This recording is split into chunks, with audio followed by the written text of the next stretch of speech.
Before you're going to apply makeup on her, what are the things that she needs to put on her face?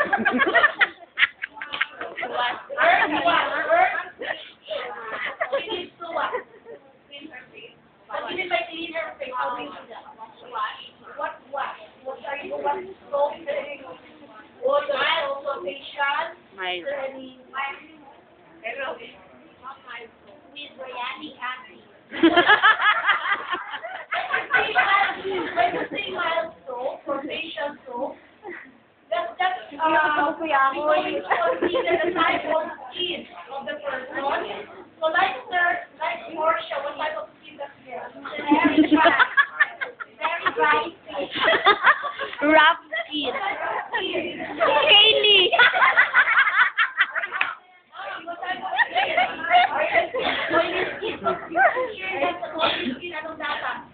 Anong klaseng facial wash on that? Scrub. Like oil soap.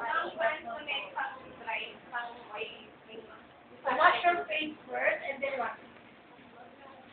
Are you going to use some toner? Okay. Clarifying lotion. Before putting on the makeup. So toner pa ba? Do you need to do that? No, ma'am, because open yung pores. You don't need of toner. So just facial wash. Okay, after, hot dry. Susunan nyo, hot dry sa mga Self-care. Then scrub your face. Yes, no, Okay, then, added force. what's next? What are you going to apply first? Foundation. What is the use of it? Tell us.